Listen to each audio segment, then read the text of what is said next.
kan kita kemarin sudah bahas refleksi, resolusi. Resolusi kan itu soal tujuan atau sesuatu yang ingin kita capai lah gitu Mas Anis. Nah, kadang kan kalau kita ingin mencapai sesuatu, melakukan sesuatu itu kan ada sesuatu yang mengganggu Mas Anis. Jadi kita akan membahas tentang hidup tanpa distraksi gitu loh Mas Anis. Oke, berarti Atau intinya gangguan gitu loh. kita bisa fokus terhadap tujuan kita gitu Mas Aldi. Iya, kan kadang kita ada sesuatu yang mengganggu terus kita nggak fokus sama tujuan yang akan kita capai gitu loh Mas Anis. Akhirnya kan banyak harapan-harapan yang tidak tercapai gara-gara banyak gangguan yang nggak bisa kita hindari gitu ya Mas ya. Ya, jadi kita mungkin akan membahas bagaimana sih cara mengatasi hal-hal yang mengganggu itu Mas. Contoh misalkan pas sholat itu ya, itu kan misalkan di Al-Quran ada qad aflahal mu'minuna alladzina hum fi sholatihim khashi'un. Nah, maka kita diperintahkan untuk khusyuk supaya kita benar-benar fokus pada sholat. Walaupun nanti ada distraksi tiba-tiba pas sholat. Tiba-tiba apalagi kita di masjid pinggir jalan ya, kita suara motor, weng, nah itu kan kadang buyar. Atau mungkin di sebelah masjid ada warung yang lagi goreng kayak gitu ya. Wah, langsung biar itu. Lagi sholat malah jadi mikir makan. Mikir makan, lapar kan itu ya. Makanannya gitu ya Mas Aldi ya. Jadi kan kalau di agama kita kan ada yang namanya gangguan itu gangguan internal yang namanya nafsu kan begitu kan ya. Kemudian gangguan eksternal itu ada yang namanya syaitan kan gitu kan ya. Nah, syaitan ini kan bentuknya kan macam-macam. Ada yang mungkin bentuknya seperti apa namanya teman atau siapapun itu kan mau kita. Mungkin kalau kata algonya itu Pak, kalau eksternal setan itu katakanlah mudah lah untuk dibendung, tapi kalau internal kita Mas Aldi, Setan dalam diri jangan. Nah, kan yang tahu kelemahan kelebihan kita, yang tahu pas lainannya kita seperti apa kan begitu. Nah, kebanyakan kita nggak fokus kan gara-gara diri kita sendiri. Iya. Kan itu. Nah, bagaimana Pak biar tetap fokus kemudian kita juga bisa menjadi pribadi yang produktif. Yeah.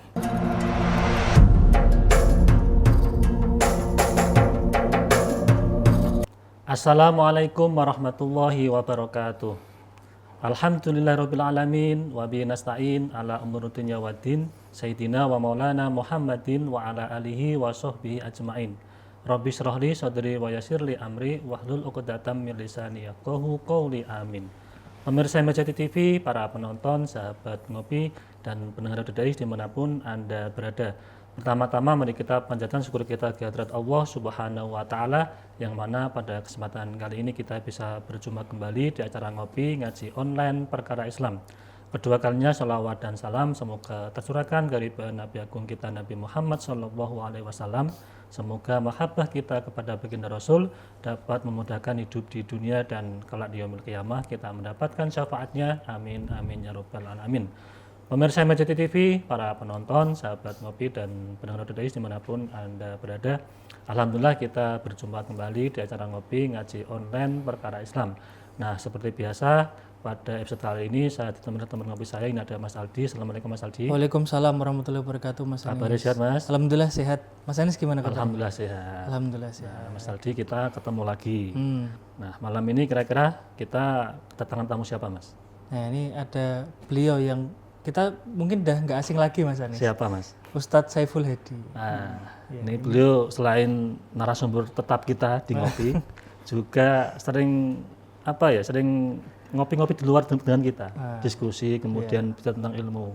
Tapi ini beliau juga termasuk salah satu orang penting di stasiun TV di Semarang. Oh iya. Karena beliau direktur USM TV, nggih Pak Saiful ya. Insyaallah. Insyaallah. Yang juga sering menayangkan acara kita. Iya, ngopi ini ya. Nah, Tiap berkat hari. beliau, Tiap hari. ngopi kita tayang tiap hari. Alhamdulillah. Ya. Nah, Mas Aldi, kira-kira beliau kesini pengen bahas apa? Ya, ini mungkin kemarin sedikit diskusi kan Mas Anis. Jadi kan kita kemarin sudah bahas refleksi, resolusi. Resolusi kan itu soal tujuan atau sesuatu yang ingin kita capai lah gitu Mas Anis. Nah, kadang kan kalau kita ingin mencapai sesuatu, melakukan sesuatu itu kan ada sesuatu yang mengganggu Mas Anis.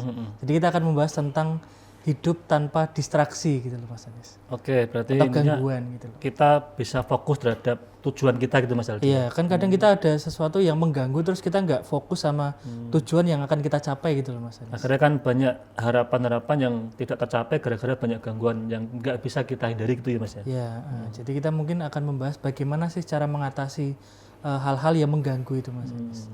Ya kan. Nah, mungkin ini Pak Saiful tentang distraksi yang ada dalam diri kita itu apakah harus kita hindari atau memang itu ada cara bagaimana kita bisa fokus terhadap tujuan kita? Baik, Mas Anies. Distraksi perlu kita kita jabarkan dulu ya, pemirsa MAJT TV, Wasen TV maupun pendengar Radio Dais. Distraksi itu adalah suatu pengalihan pada perhatian kita, fokus kita pada aktivitas yang sedang kita lakukan, sehingga dengan distraksi itu kita buyar lah kita. Contoh, boleh kita ngasih tahu dulu game ya? Boleh. Contoh. Siap. Mas Aldi sama Mas Anies coba lihat saya perhatiin saya nih. Coba. Ini berapa Mas? Ya. Ini berapa nih? Satu. Ini berapa? Dua. Sekarang ikuti perintah saya. Oke. Misalkan pegang telinga, ya pegang telinga. Pegang hidung, pegang telinga gitu ya. Yuk, telinga, hidung, janggut, rambut, janggut. Bingung kan? Padahal Ini nggak janggut Mas Aldi ini. Ini perintahnya tadi apa? kepala Oh, perintahnya apa? perintah saya. Iya, perintahnya apa tadi? Pegang apa?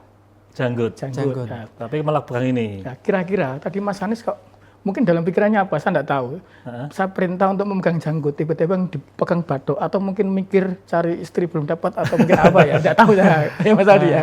Ya karena ini Pak, kita mendengarkan tapi juga melihat gerakan.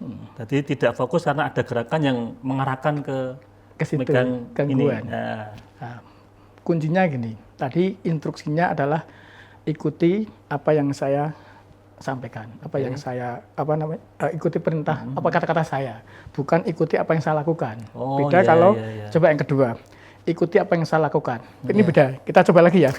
Coba lagi ya. Ini perlu fokus Mas Aldi ini. Betul, bagus benar. Yuk, hidung, telinga. Benar. Nah, bingung kan?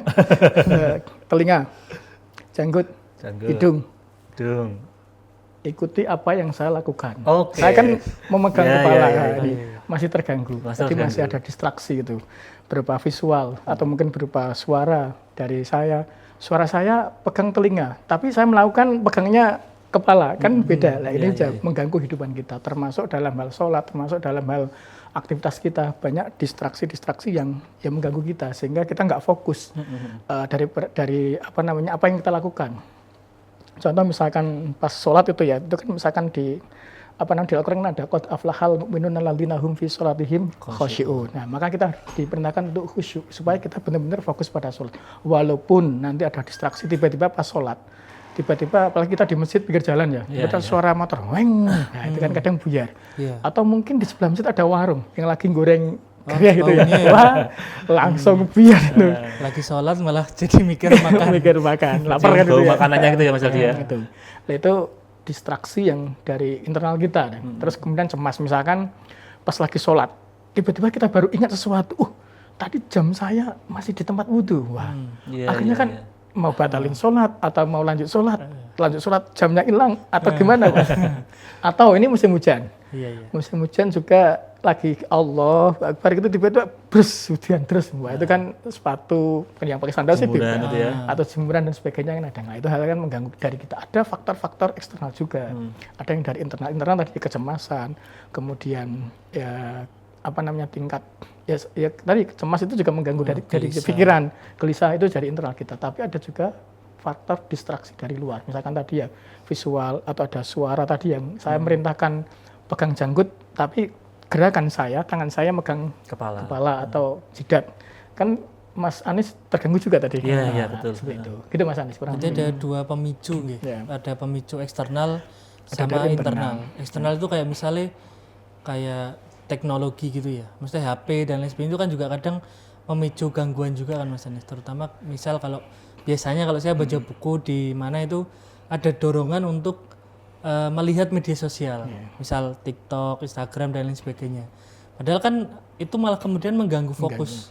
Ketika kita tadi baca apa ya, jadi lupa gitu loh Mas Anies. Jadi kayak gitu ya. Kalau internal sendiri itu yang perlu diatasi terus apa Pak? Kan kita kadang sering menyalahkan nih. Ki gara-gara HP ki, wes rasa gua HP kadang ada yang gitu kan. Kadang ada orang lewat malah dimarahin tuh gara-gara mengganggu itu. Wah, kowe ganggu aku. Misal sholat tadi lah. Kok bengak-bengok ning jobo ki ngono. Kan ada yang kayak gitu juga. Ya, tadi saya awali ya dari distraksi dari internal kita tadi, kecemasan, kegelisahan, ya ketidaktenangan diri kita. Maka kan dalam agama kita kan kita dilatih untuk ala tatmainul qulub.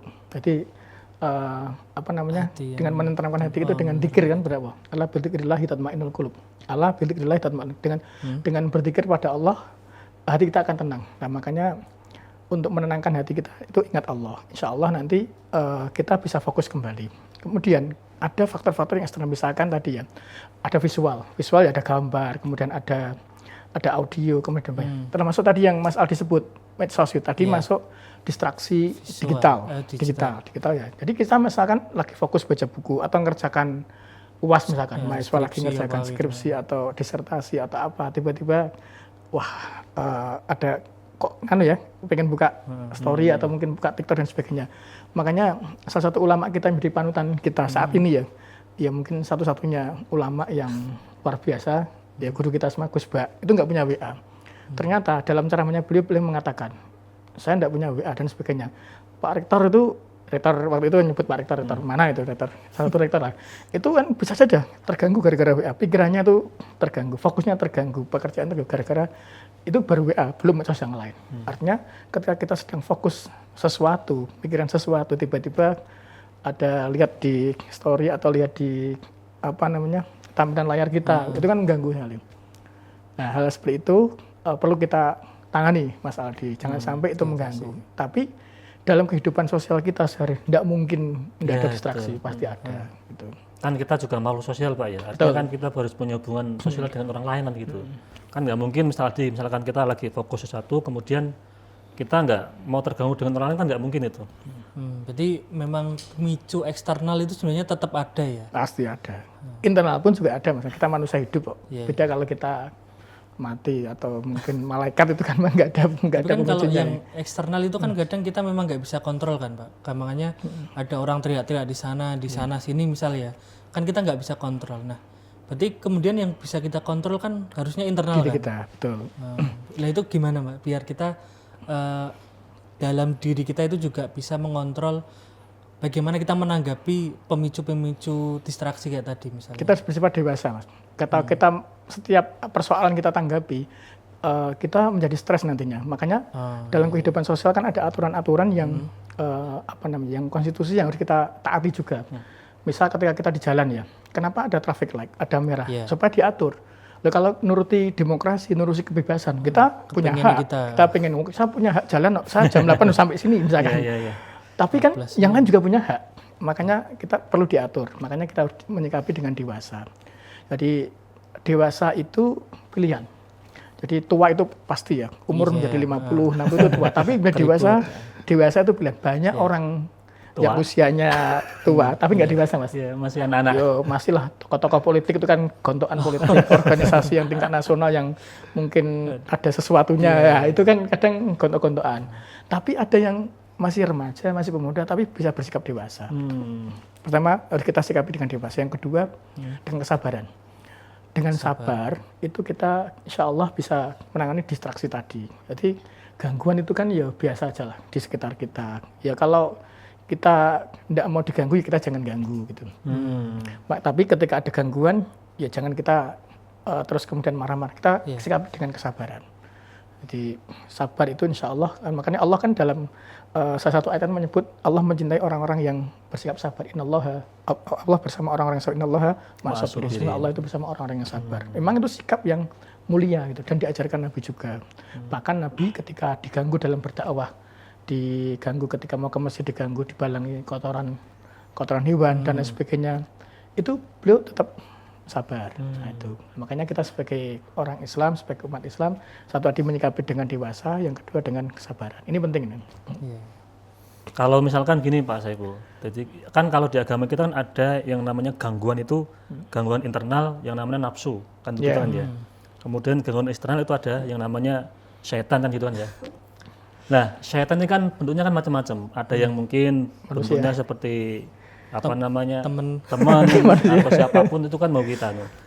Mungkin kalau kata algoritma itu Pak, kalau eksternal setan itu katakanlah mudah lah untuk dibendung. Tapi kalau internal kita Mas Aldi, setan dalam diri jangan. Nah, kan yang tahu kelemahan kelebihan kita, yang tahu pas lainannya kita seperti apa kan begitu. Nah, kebanyakan kita nggak fokus kan gara-gara diri kita sendiri. Iya, iya. Kan itu. Nah, bagaimana Pak biar tetap fokus kemudian kita juga bisa menjadi pribadi yang produktif? Ya, itu tadi saya sampaikan di awal.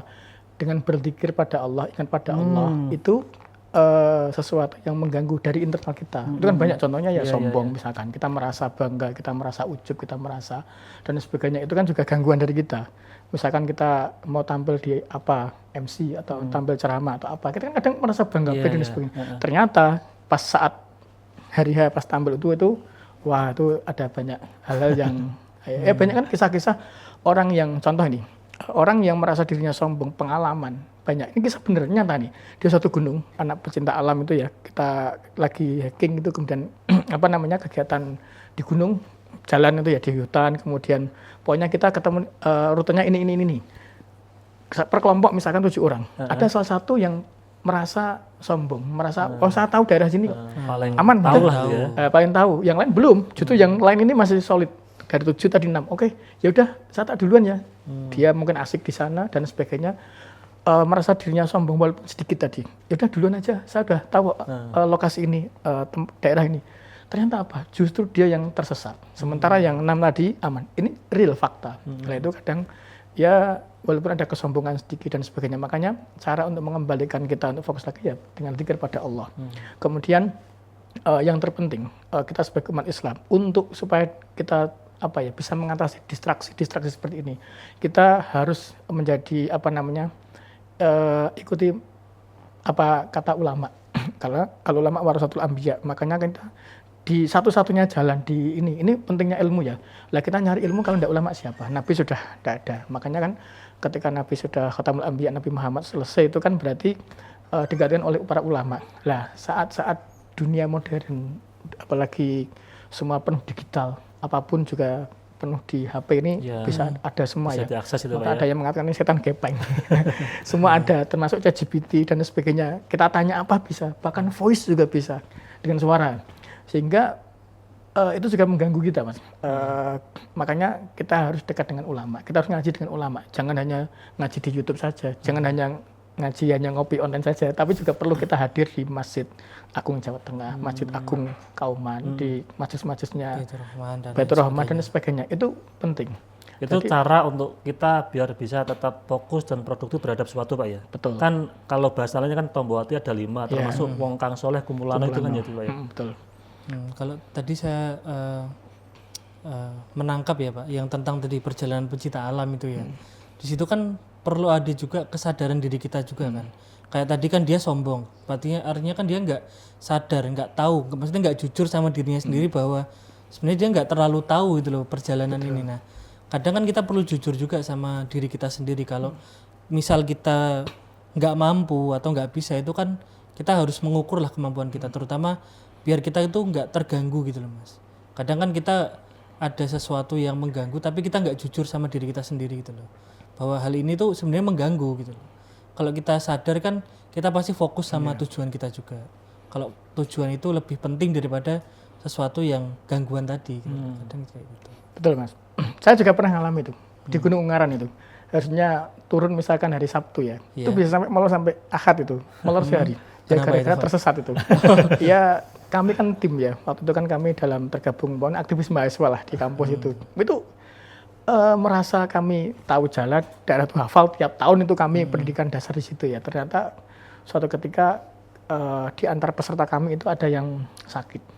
Tahun 2000 saya masih ingat itu, tahun milenial tuh. Dia sakit kemudian sehingga kami harus evakuasi dengan kayu, dengan tandu dan sebagainya. Dan perbekalan kita habis. Tinggal beras mentah, terus kemudian gereh mentah, mie udah habis. Jadi kita di perjalanan, makanya ya itu. Tadi gara-gara tadi distraksi dalam diri kita, mungkin ada yang merasa sombong, kita udah hafal. Ternyata bahkan tim yang dulu belum usum HP gitu, belum tahun 2000-an itu. Terus kemudian tim yang nyusul itu juga tidak bisa menemukan kami. Akhirnya hanya menunggu di Candi Gedong Songo, menunggu dan itu sampai hari berikutnya. Lah kita bisa kembali ke titik ke jalan yang benar, ke lokasi. Ya kita harus sadar diri lah, kita nyadar diri ya, kita mengaku istighfar ya, mengaku istighfar kan di tengah hutan, benar-benar. Bahkan kami pakai kompas pun ya nggak bisa, wong kami di tengah hutan, pohon tinggi-tinggi, pakai kompas nembak gunung, nembak titik ordinate nggak bisa. Ya akhirnya kami dengan feeling, di situ ada aliran sungai, di situ ada pohon yang miringnya kemana, di situ ada suara hewan mana. Yaudah kami mengikuti petunjuk yang dalam naluri kita gitu. Nah, ini kan juga kalau nggak fokus, nggak perhatian juga nggak bisa menemukan petunjuk Betul, juga kan. betul. Termasuk kita bisa melihat arah matahari itu di mana. Itu sampai hampir sehari itu. Itu menarik Mas Aldi. Jadi cerita mereka gini, itu di hutan kan Pak ya? Di hutan. Di hutan mau turun gunung gitu kan Pak. Betul. Ya? Jadi itu kayak semacam kita membangun kesadaran tingkat tinggi itu. Jadi ada matahari itu seperti apa, cahayanya di mana, pohon sampai miringnya kemana, iya. terus aliran aliran sungai. Iya. Itu kan membangun kesadaran betul bahwa kita tuh bisa menyatu dengan semesta itu loh Pak. Betul. Nah itu salah satu cara mungkin ya, biar kita tuh bisa tetap fokus ya, kita harus sadar terhadap apa yang di sekitar kita. Alam sekitar kita. Betul. Itu juga petunjuk dari alam sekitar kita kan juga ciptaan dari Allah SWT kan. Itu menunjukkan kita, termasuk bulan, termasuk bintang itu titiknya di mana. Nah, itu juga menunjukkan kepada kita. Sama lah ketika kita dalam suatu perjalanan lah. Kan kadang kita pernah blank Mas nyetir gitu ya. Tiba-tiba blank lagi apa itu mak jegagi ngerem itu. Nah, itu kan juga alam yang menyadarkan kita. Tiba-tiba dibel dari belakang gitu. Itu menyadarkan kita sekitar kita. Ternyata masih kita masih disayang oleh Tuhan, oleh Allah SWT. Hal itu perlu kita syukuri. Makanya bagaimana kita menjadikan hidup kita tanpa distraksi sehingga kita hidup menjadi efektif dan produktif itu tadi kata Mas Aldi ya. Nah, kan gini, kan kadang kalau kita melakukan sesuatu ya, Pak. Terutama gampangannya sesuatu yang menyita fokus kita, perhatian kita. Itu kan kadang ada rasa kebosanan. Kayak misal kita melakukan sesuatu yang rutin, kadang kita bosan. Padahal sesuatu itu memang perlu kita lakukan untuk mencapai tujuan kita ya. Misal kayak ngopi gini lah, kan rutin ini kan.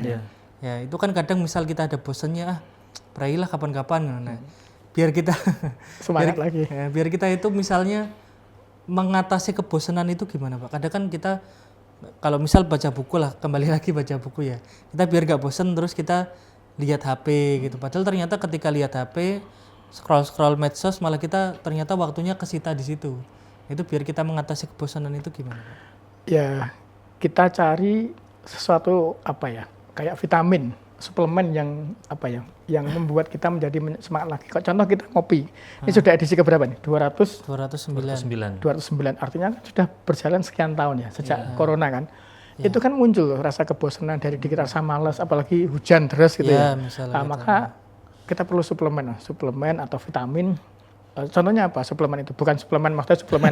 Saya tadi mikirnya gitu. Enggak. Artinya itu harus ada inovasi itu Pak ya, inovasi. Salah satunya. Terus penyemangat. Orang misalkan gini, kita memanggil Ustadz yang hadir ke sini, misalkan jauh-jauh hujan terus, beliau mau hadir, beliau aja rela meninggalkan rumahnya, anak istri hadir sini naik motor pakai jas hujan. Masuk saya yang panitia nggak mau itu juga suplemen diri kita.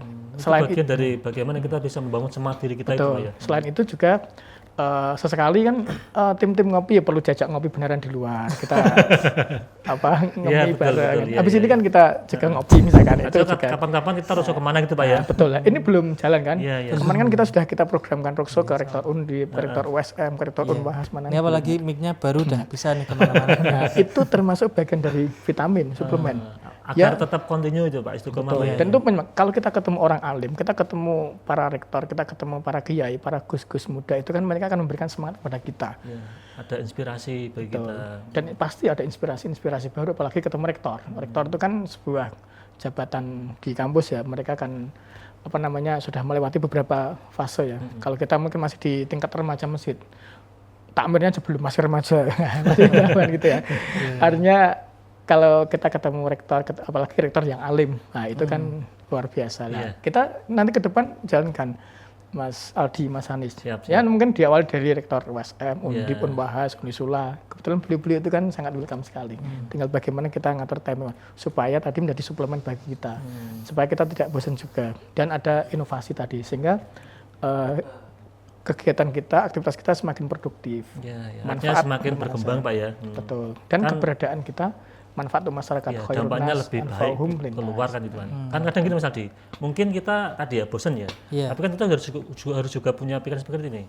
Kalau misalkan ngopi ini kok nggak jalan, kan nanti kan dampaknya keluar kan nanti kan jadi nggak ada gitu loh. Siapa tahu kan dengan jalannya ngopi ini kan ada dampak positif keluar gitu loh Pak. Pasti. Mungkin yang nonton. Tak kira ngopi ndak jalan ganti ngeteh. Nah, nanti itu program baru Pak. Tapi gini Mas Andi, saya tuh pernah ketika saya di daerah rumah saya kan Gubuk ya, saya tilik haji di daerah Godong lah, tempat saudara itu. Itu tiba-tiba tanya, loh masa yang di TV ya? Ya terus tanya Mas Anies itu yang apa? Yang pakai persis yang coklat biasanya persis apa?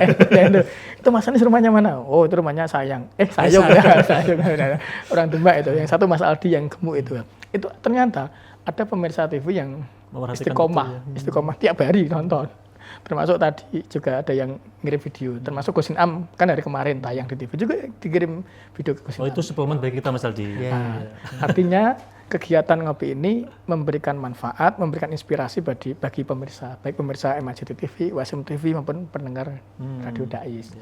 Jadi nggak hanya untuk Risma JT saja, tapi untuk semua masyarakat. Untuk orang luar itu kan banyak yang menerima manfaat ini. Itu juga suplemen. Ya Pak, gini Pak. Suplemen mungkin kita lah kita akan mencari dengan segala upaya untuk biar kita tetap semangat ngopi. Kita kembali ke bagaimana itu biar fokus terhadap sesuatu dan bisa produktif. Ketika kita mungkin ngopi sudah, kemudian tadi sholat sudah contohnya, baca buku sudah. Nah cita-cita apa? Pengen mungkin Mas Aldi nikah kan gitu. Nikah cita-cita ya. Mas Anies juga ya, asal sama Edwi. Iya, tapi dilempar saya. Atau ini teman-teman kru kan, gitu kan juga pengen ada yang mau nikah juga ini Pak. Nah itu kan kadang juga banyak godaan, banyak ujian yang menghalangi itu kan. Nah biar tetap fokus, biar nikahnya tuh nggak ditunda kan gitu kan. Apalagi Natal kan jangan tuh kan. Itu bagaimana Pak Tuan? Ya kalau niat sesuatu kebaikan segera lakukan. Jadi makanya dulu Pak JK pernah ada slogan kan lebih cepat lebih baik. Masih ingat nggak dulu? Jadi itu memang ada hadisnya. Saya lupa hadisnya apa. Tapi intinya kalau kita niat kebaikan segera lakukan. Contoh dulu ketika saya nikah Mas, itu lamaran saya masih kuliah, belum lulus itu. Ya wong ditawari ini hafal Quran, anak pondokan, gini. Ya sudah ya. Saya enggak tahu orang tuanya kayak apa. Ya segera iya kan, tidak usah nunggu lama-lama. Tapi kalau banyak pertimbangan, nanti akhirnya muncul distraksi tadi kan. Kok gini ya? Aku nak goleki S1. Oh itu bagian dari distraksi Pak ya? Bisa juga, iya. Atau gini, kok wong desa ya, misalkan dan sebagainya. Akhirnya kan cemas, mungkin tidak yakin dengan masa depan dan sebagainya. Itu pikir bareng, pikir nanti lah. Artinya apa? Kalau terkait dengan nikah itu ya niat baik segera ndang dilamar, ndang dilangsungkan akadnya itu ya. Saya ngalami sendiri tuh waktu itu seperti itu. Jadi ditawari ini udah, dan saya waktu itu belum lulus kuliah. Oh, berani. Bahkan mahasiswa kami, semester 5 kalau tidak salah, nikah. Ada, sekarang udah punya anak. Jadi agak kendala sedikit kemarin kelulusan saya, kami bantu. Kebetulan pembimbingnya saya udah segera untuk KP dan TA segera diselesaikan. Sekarang udah lulus, udah punya anak. Artinya kalau untuk kebaikan nggak usah ditunda Pak. Nggak usah ditunda. Itu Mas Aldi, jangan ditunda Mas Aldi. Masalahnya wis ana urung calone gitu. Nah, insyaallah. Insyaallah ada gitu Mas Aldi. Nah, sekarang gini Pak, itu kan nikah. Kalau cita-cita lain misalkan mungkin pengen berkarir, PNS atau pengen punya rumah, pengen punya kan 2025 kan mesti ada pencapaian yang pengen dituju Pak. Itu bagaimana biar kita bisa terhindar dari distraksi yang ada saat ini, apalagi ini globalisasi. Dikit-dikit ada yang viral kita jadi kepikiran, itu gimana Pak? Jadi overthinking gitu ya. Ya pertama kuncinya kita harus fokus Mas. Kita ke depan di 2025 ini misalkan apa? Ya misalkan Mas Anies targetnya nikah, ya sudah persiapan nikah dan sebagainya. Nah, kemudian misalkan saya lagi S3, ya, fokus di S3-nya. Berarti yang lain ya tetap kita urusi tapi porsinya beda. Artinya ada prioritas itu Pak. Betul, prioritas. Ada skala prioritas. Sangat penting dan tidak penting misalkan. Nah itu, maka kita harus klasifikasi. Yang sangat penting itu yang mana ya yang itu yang prioritaskan yang kita lakukan. Oke. Mas Anies. Ya, karena kan kadang kita nggak bisa membedakan di Mas Anies. Yang sangat penting sama kurang penting. Kadang kita mengurusi sesuatu yang kurang penting malah. Mas Aldi, biar nanti kita bisa tahu cara membedakan mana yang penting, mana yang penting, kita akan jeda iklan yang mulai dulu.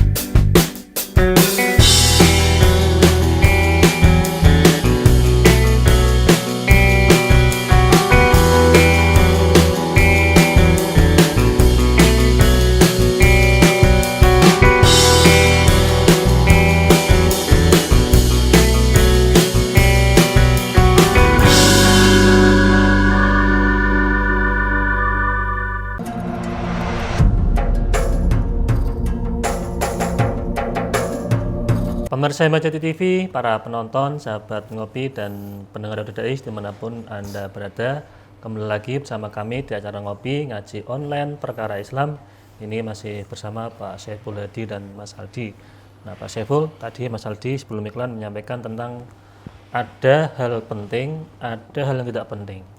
Ada skala prioritas, ada yang memang itu hanya dilakukan nanti saja. Nah, biar tahu kita itu ya. Dan nggak kebalik-balik. Nah, nggak kebalik-balik. Kan kadang ada gini Pak Saiful. Kayak ibadah lah, yang nggak wajib itu malah disemangat-semangati. Contoh. Dibela-belani. Contohnya apa Pak? Banyak tahu biang-biang rono rene. So Senin Kemis. Nah, ikut majelis mana Rene, Ya. tapi rak sholat pakai Mas. Nah, tapi ketika ada yang wajib itu malah tidak dijalankan, malah abai. Begitu juga tadi Mas Aldi tentang bagaimana itu kita itu punya kewajiban melakukan sesuatu yang harus wajib dilakukan, tapi malah tidak dilakukan. Yang dilakukan malah yang tidak wajib. Nah itu biar tahu kita skala prioritas itu seperti apa Pak. Ya, untuk kita mengetahui skala prioritas kita dalam hidup kita Mas Anies, Mas Aldi, kita tentukan tujuan. Tujuan kita apa misalkan tujuan kita kuliah. Kan ada mahasiswa yang kuliah tapi banyak kegiatan. Ada yang kuliah sambil kerja. Ada yang kupu-kupu Pak, kuliah pulang gitu kan ya. Sehingga berarti misalkan kalau kita sebagai mahasiswa, berarti tujuan utama adalah kuliah. Maka buat aktivitas atau amaliyah yang berkaitan dengan kuliah. Yang menunjang perkuliahan itu ya? Ya, misalkan tadi ya, belajar, kemudian mengerjakan tugas, skripsi, dan sebagainya itu ya kita tulis aktivitas-aktivitas yang terkait dengan kuliah. Termasuk kuliah, jadwal kuliah kan pasti ada ya di HP. Jadi di sistem informasi mahasiswa atau sistem informasi akademik masing-masing kampus kan ada. Yang itu, kemudian prakteknya kapan, itu yang kita utamakan. Kemudian pertama tujuan dulu. Orang mengirim kita ke kampus itu kan tujuannya kuliah. Ya sudah, kita fokus kuliah. Mengenai nanti kita menjadi aktivis mahasiswa itu nomor 2. Ya, sunnah. Tapi kadang banyak mahasiswa yang malah kebalik. Saking aktifnya misalkan di IPENU atau mungkin di MI atau mungkin di PMI atau mungkin di kami juga di Papala juga di KSR juga sampai lali kuliah. Itu saya juga ngalamin. Kadang itu ada teman saya Pak, itu kuliah itu malah itu sudah waktunya wisuda, malah belum wisuda gara-gara aktif di UKM itu. Nah, jadi tadi ya, pertama kita tentukan tujuan, yang kedua kita list aktivitas-aktivitas yang harus tahu. Yang ketiga adalah kita kasih prioritas. Misalkan aktivitas kita akan kuliah, tugas, ini dolan, ini apa, UKM kegiatan mahasiswa. Ya kita centang, kita berikan klasifikasi. Ini sangat penting, sangat prioritas.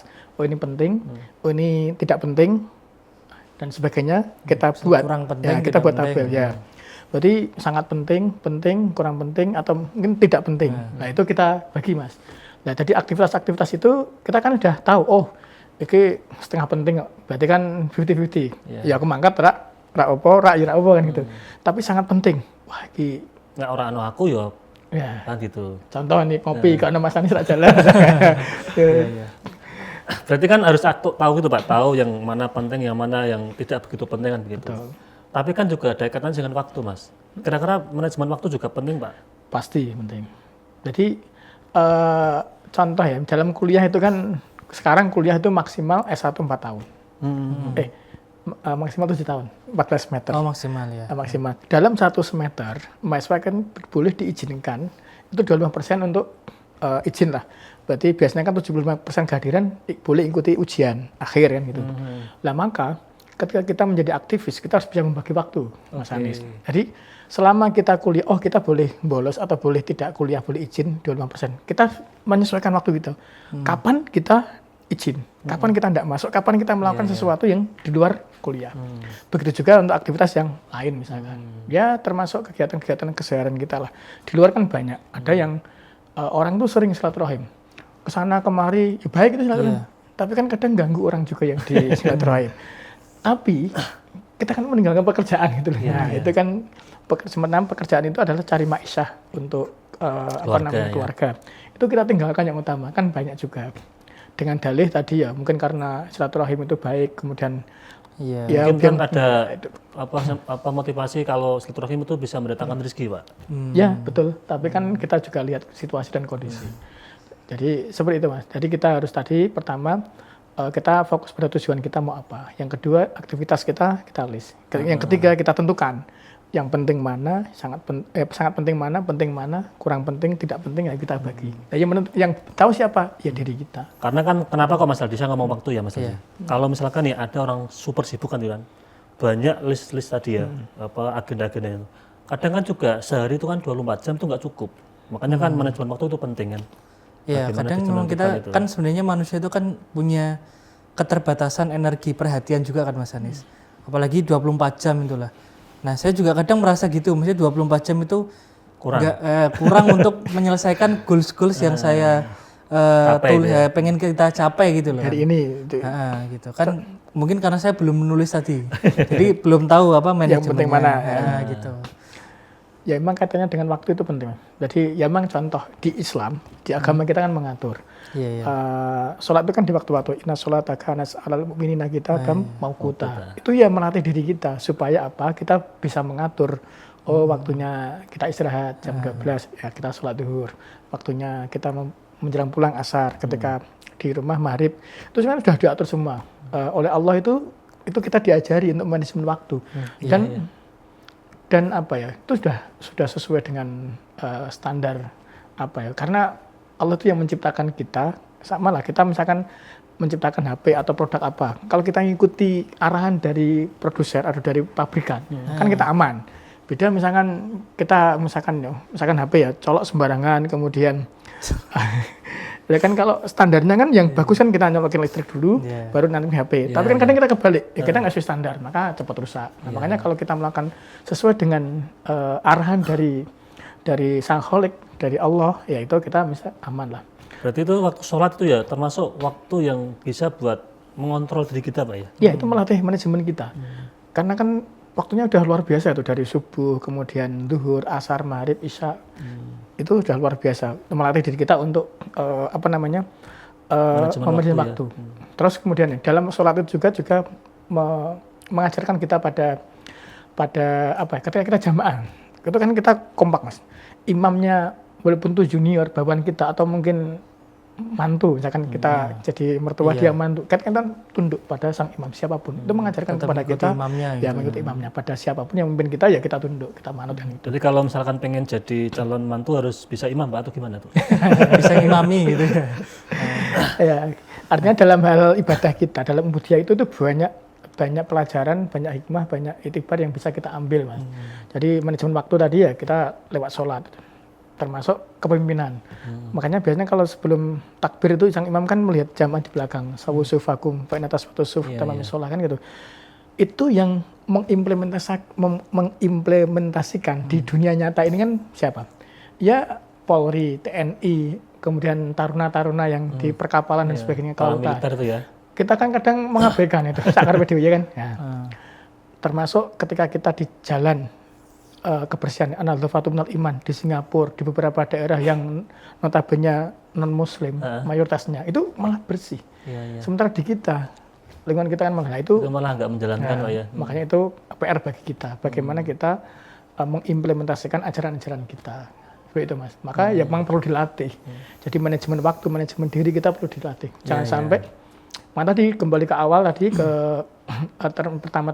segmen pertama bahwa kita itu kumpul orang soleh, kumpul para alim, itu pengaruh.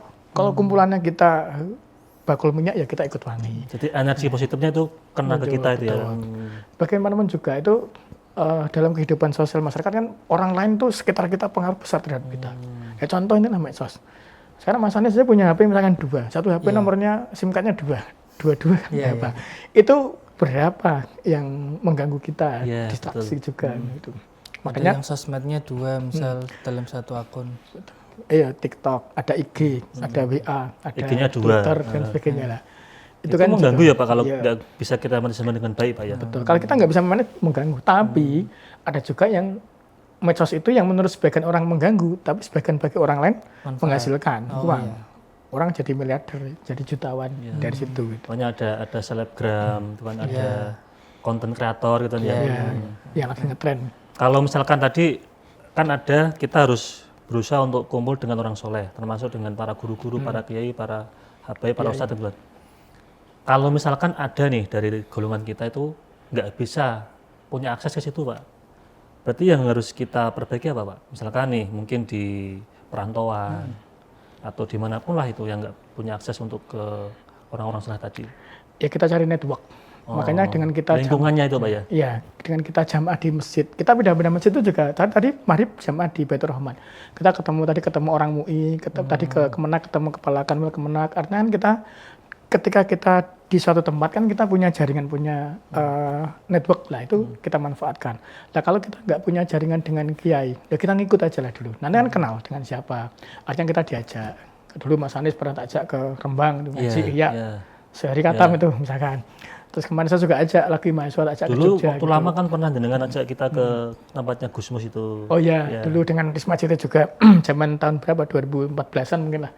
Kita undang ke sini beliau kan itu. Betul, kita sampai akrab dengan putranya beliau gitu.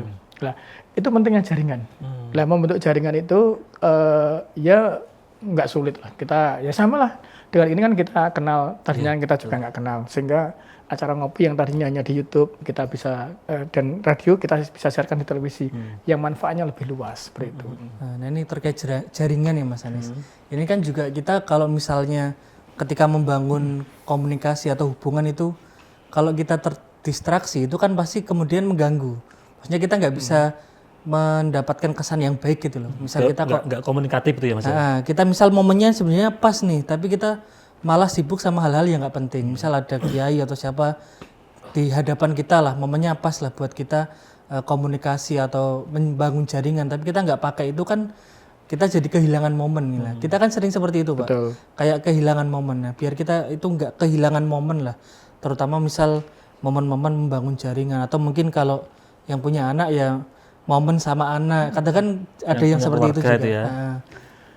Ya kalau kita sudah membangun jaringan yang baik, maka jangan kita lukai, jangan kita cederai. Banyak orang-orang yang kadang sudah baik gitu ya, gara-gara sesuatu hal. Contoh misalkan Mas Aldi berteman dengan Mas Anies karena saking baiknya, saking dekatnya, sering kumpul bareng gitu ya di masjid dan di remaja masjid. Tiba-tiba hal sepele lah misalkan. Tiba-tiba ya yang sering umum kan utang, misalkan, Kang, aku utangnya di gak diutangi yuk. Gak enak kantor dewi, sementara kita juga uang ngepas, lah itu kadang mengganggu. Apalagi nanti kalau sudah masalah utang, terus kemudian masalah dan sebagainya, itu pokoknya itu contoh kecil bagi kita biar kita tetap bisa menjaga hubungan baik Pak ya. Betul. Nah, berarti jangan sampai kita ganggu sama hal-hal sepele ya. Sepele betul. Karena kan kita memang secara nggak tahu ya nih, soalnya dari dulu kalau saya itu lebih mudah mengingat hal buruk daripada hal baik gitu loh. Kayak psikologi manusia itu kayak gitu Pak. Jadi kalau hal-hal buruk itu kayak lebih gampang diingat lah. Tapi kalau hal-hal baik kadang kita lupa. Kadang kan seperti itu. Nah, sebenarnya bisa nggak sih kita mengelola biar yang diingat itu hal-hal baik gitu? Kebaikan orang lain kepada kita harus selalu kita ingat. Tapi kebaikan kita kepada orang lain segera lupakan. Nah, hal yang buruk tadi itu ya diingat nggak apa-apa. Sepenting bisa untuk itibar, untuk kita ambil hikmahnya. Misal kalau misalkan ya menjadi orang tersebut malah bagaimana Pak? Misalkan nih Mas Adi tadi, wah Mas Anies sih uang ini gak cocok, bla bla buruk-buruk semua lah. Kemudian menjauh. Artinya kan biar tidak terdistraksi oleh Mas Anies dulu. Itu gimana itu? Ya kita tetap menjaga hubungan baik. Jangan menjaga ya. Kita jangan memutus hubungan. Nah, itu kan dilarang dalam agama kita ya. Makanya ketika ini kisah menarik ya. Gus Dur itu dulu kan kisah dari PBNU Bali ya. Gus Dur itu ketika di Bali, ketika kunjungan, ketika zaman presiden, bahkan setelah presiden juga sama. Ketika kunjungan ke Bali, beliau menurut kesaksian testimoni dari orang Bali ya, dari PBNU Bali, itu beliau nggak pernah mampir di kantor PBNU. Kenapa? Justru beliau malah mengunjungi pura, ke tempat-tempat ibadah orang Bali, bukan ke kantor NU Bali kan gitu. Kenapa? Ternyata Gus membangun kemanusiaan, membangun jaringan. Kalau orang NU ditemui kan sudah biasa, makanya orang Bali itu terkesan dengan Gus Dur, begitu juga orang Papua terkesan dengan Gus Dur. Artinya beliau mengutamakan kemanusiaannya, bukan mengutamakan kepentingan pribadinya atau mungkin NU-nya atau golongannya, enggak. Tapi ya tadi kemanusiaannya. Makanya banyak kisah-kisah tentang Gus Dur itu kan memang luar biasa. Makanya ketika kita punya masalah dengan teman kan biasa. Tapi bagaimana masalah itu kan tidak kita ungkit-ungkit, tidak kita. Kalau masalah kecil tadi misalkan masalah utang atau masalah pinjam sepeda atau terus kemudian rusak dikit dan sebagainya itu kan ya udah biasa ya. Kalau teman kita punya kejelekan kepada kita ya segera kita lupakan. Tapi sedikit apapun kebaikan orang lain teman kita kepada kita selalu kita ingat. Contoh tadi misalkan ya, tadi ada siapa tadi nyuguhkan kopi. Ya ini kan suatu hal yang baik. Perlu kita dulu pernah santan sekali Pak. Ya. Jadi kita ingat kebaikan orang lain itu supaya apa? Kalau supaya kita misalkan bisa gini Pak, mohon maaf Pak, ketika kita berteman atau bersahabat atau membangun jaringan, awalnya itu baik kan gitu kan, tapi lama-lama jadi toksik buat kita sendiri itu Pak. Nah, itu bagaimana Pak sikap kita itu Pak? Ya kita sebagai yang yang dewasa ya, kita harus bisa menyikapi sikap dewasa tadi. Karena ya namanya makhluk sosial kan kita tetap tidak mungkin kita akan menghindar itu pasti ada masalah dengan tetangga kita, dengan keluarga kita, dengan siapa ya toksik ada leader toksik juga ada. Nah itu kan kita pasti, apalagi misalkan kita bekerja di sebuah perusahaan instansi, kita sebagai anak buah toxic leader misalkan, kita mau tidak mau kan di situ. Kita tidak boleh menjelek-jelekan pimpinan kita di luar kan gitu. Tapi kita bagaimana kita bisa menjaga diri kita. Makanya pentingnya tadi supaya diri kita tenang, tidak terpengaruh apapun ya. Tadi zikir ingat pada Allah.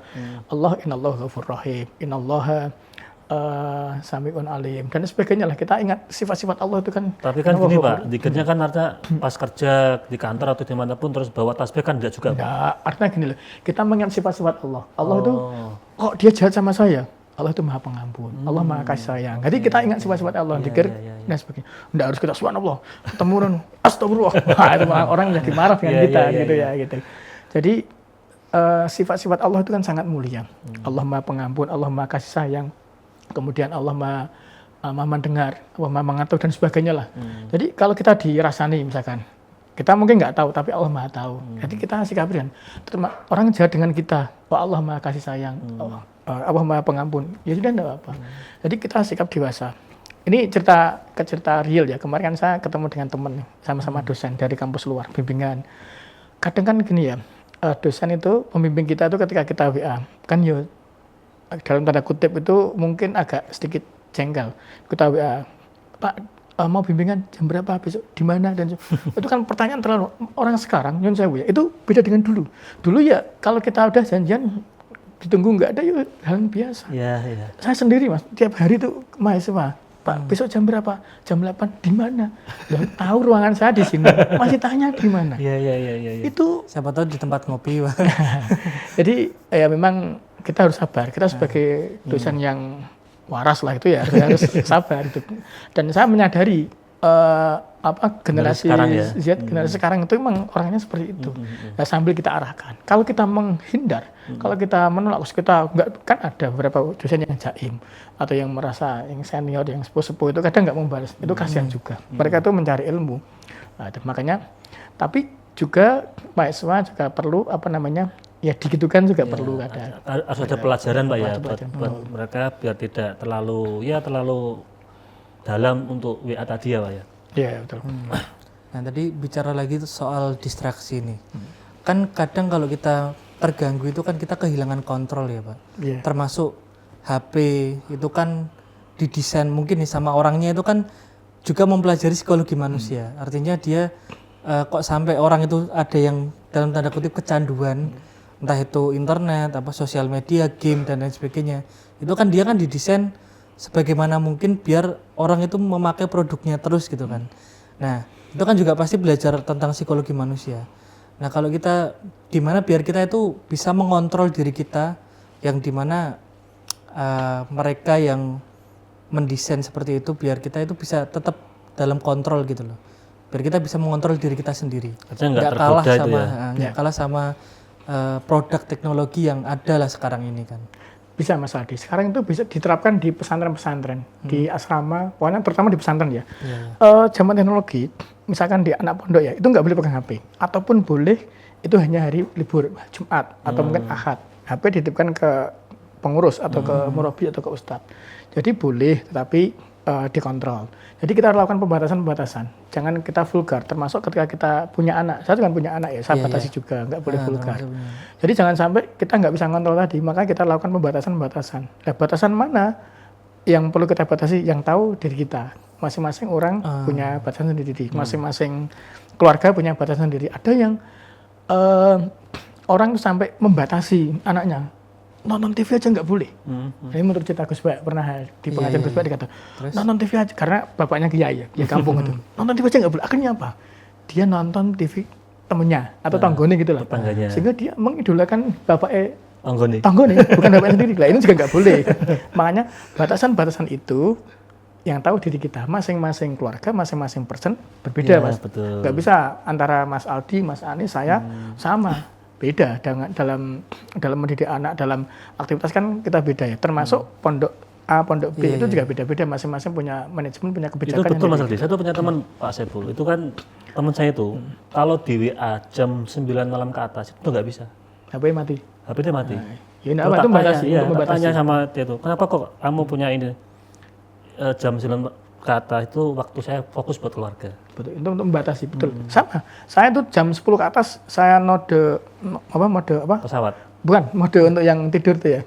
Yang sleep. Sehingga ketika ditelepon nggak bisa masuk. Paling ada notif paling tidak terjawab. Baru saya kalau memang perlu ya saya telepon balik, kalau enggak ya chat WA gitu. Itu untuk membatasi. Yang tahu batasan-batasan itu ya diri kita sendiri. Tapi kalau juga, saya sih mungkin lebih baik jangan terlalu menekan. Maksudnya kadang kan ya kayak tadi apa yang anaknya kiai itu kan ditekan malah dia keluar kan. Kadang orang seperti itu, malah semakin ditekan kita malah semakin berontak gitu loh. Kan ada anak yang seperti itu juga, Mas Anies. Dikekang namanya tuh. Ya dikekang. Itu juga nggak baik juga. Makanya supaya kita juga tahu dunia luar kita. Ya penting kita, makanya seorang orang tua atau siapapun lah gitu, seorang pimpinan, orang tua atau guru itu juga perlu memberikan pelajaran pada bawahnya atau anak didiknya atau siapa keluarganya ya terkait itu. Oh, TV itu boleh, oh HP itu boleh, tapi nah seperti ini ada nilai positif, ada nilai negatif, kita sampaikan sehingga orang tahu. Ada yang kita beritahu secara langsung, ada yang kadang dengan kasuistik, misalkan dengan HP itu mungkin apalah, mungkin jadi matanya sakit atau mungkin apa dampaknya lah, itu loh dampak kalau sering main HP terus ya seperti itu, terus pusing atau mungkin itu loh kalau sering main HP PR-mu nggak selesai, nah, nilainya jelek, ada edukasi ya. Ada edukasi, tapi kita tidak mengekang, nggak boleh. Nah, biasanya kan ada yang seperti itu kan, nah itu. Makanya kadang juga ada itu Mas Aldi, itu anak-anak muda sekarang yang sudah punya keluarga, sudah punya anak kecil kan, masih kecil gara-gara rewel kan, gara-gara nangis terus, kemudian dikasih HP. Jadi diam, tapi kan jadi ini ketanduan HP itu kan. Itu juga kurang baik. Kalau seperti itu, memang kadang seperti itu. Di kampung-kampung itu untuk rumus praktis supaya anak biar diam. Gitu. Itu juga ya memang perlu edukasi. Orang tua perlu kita edukasi. Ya tugas-tugas kita semua ini termasuk tugas remaja masjid, tugas takmir masjid itu bagaimana mengedukasi orang tua supaya bagaimana menenangkan anak tanpa HP. HP sesekali saja, tetapi itu bahayanya HP kan kadang kan ada ya orang kecanduan HP sampai dan sebagainya, ya sampai mungkin sampai sakit itu. Termasuk ada apa namanya, ada cerita ini beneran di kalau tidak salah di Malang, jadi di depan laptop terus waktu itu sibuk ngerjakan skrip, katanya seperti itu. Akhirnya lupa makan, lupa minum sehingga dia dehidrasi, kemudian dia kelaparan, tidak dirosok, akhirnya meninggal di kamar kosnya. Itu ada juga. Nah, begitu juga nanti ketika kecanduan kan dampaknya bisa dampak fisik, bisa dampak psikis, bisa dampak sosial dan sebagainya. Misalkan contoh kita lagi diskusi nih, tiba-tiba lihat HP. Ada loh salah satu narasumber seniman juga waktu datang ke kampus kami. Saya dipesan itu, Mas, nanti kalau saya ngomong narasumber yang lain jangan boleh pegang HP ya. Jadi misalnya kita lagi diskusi, menyampaikan materi, yang lain mendengarkan. Tiba-tiba narasumber di sebelahnya yang lagi nggak ngomong, pegang HP dan itu kan nggak sopan banget itu, nggak etis. Ya. Makanya marah itu. Saya pernah disuruh mengingatkan itu. Beliau nggak berani mengingatkan diri, kan nggak enak sama teman. Nah hal seperti itu kan dilihat orang lain, dilihat peserta kan, loh ini sumber yang satu lagi menyampaikan materi, yang satu lagi dolanan HP ya, dan lain sebagainya. Contoh-contoh dan sebagainya. Maka dalam kehidupan sosial ini banyak distraksi yang perlu kita kurangi, perlu kita hindari, tapi tetap ada. Tapi bagaimana kita mengatasi itu supaya hidup kita menjadi produktif. Termasuk ini Pak, apakah fashion, style, gaya hidup ini itu kan termasuk apakah itu bentuk distraksi atau enggak, Pak? Kalau gaya hidup bisa jadi Hedonis. itu kan faktor dari eksternal ya, gangguan dari orang. Misalkan kita orang desa, Mas Anies orang Demak, Sayong gitu, biasa. Desa ya Pak ya. Desa, walaupun dekat kota, tapi begitu kenal dengan orang Semarang, kan gaya hidupnya beda. Iya. Oh, di Semarang itu, wah ada film nih Ambiar misalkan, atau film ada apa nih film baru dan sebagainya, akhirnya ikut nonton. Nanti kan terpengaruh di film itu, kemudian terpengaruh Jadi kehidupan gaya orang hidupnya kota. jadi kayak orang kota itu Pak ya. Betul, itu juga lingkungan itu apa ya sangat mengaruhi kita, presentasinya tinggi. Kemudian kita di teman juga, makanya dalam apa tadi wejangan Wali Songo tadi, salah satu wali tadi kan wong kang soleh kumpulannya penting untuk menfilter tadi. Tapi kesolehan ora apik Mas Anies. Oh, ngoten. Jadi terlalu Bisa soleh gitu itu terlalu soleh itu pribadi itu kan ada ya. Soleh kesolehan itu memakan korban. Contohnya Gus Baik itu kan unik gitu. Jadi orang yang dulunya biasa nggak tahajud, dulunya nggak biasa puasa, biasa. Begitu kenal pengajian, kenal masjid taklim, tiba-tiba tahajud, tiba-tiba puasa. Begitu lihat orang hari Senin kok makan, kok badoger kabeh. Soleh makan korban. Begitu jam 3 pagi gitu ya, orang kok tidur semua, kebu semua. Jadi dia soleh untuk dirinya sendiri, tapi dia makan korban, nyeluk-nyelukkan orang lain. Itu menyalahkan orang lain itu kan nggak baik Pak Berarti ya. kan mengorbankan kehidupan sosial, kan nggak boleh juga itu. Sampai dia naik kebu. Nah itu ya seperti itu kadang. Nah itu perlu kita hindari. Kan kadang gini Pak, mohon maaf, kan Mas Aldi juga kita kan sering mengalami itu. Gaya hidupnya kan jadi gaya hidup modern. Iya, berubah gitu. Iya, artinya waktunya harusnya itu baca buku, diajak nongkrong, kan gitu. Waktunya apa namanya mungkin ngerjain tugas, diajak untuk main apa game, PS itu kan gaya hidup yang hari ini kadang juga jadi masalah buat kita. Nah mungkin cara menghindarinya tadi kita harus benar-benar tahu tentang tujuan diri kita itu apa gitu nih. Ya harus kita tentukan benar. Ya kita diajak teman sih kita boleh ikut. Tapi kalau kita menolak ya kita menolak dengan halus, kan ada alasan yang tidak membohongi. Tapi kan kadang ada yang kita sok begitu sok suci kadang.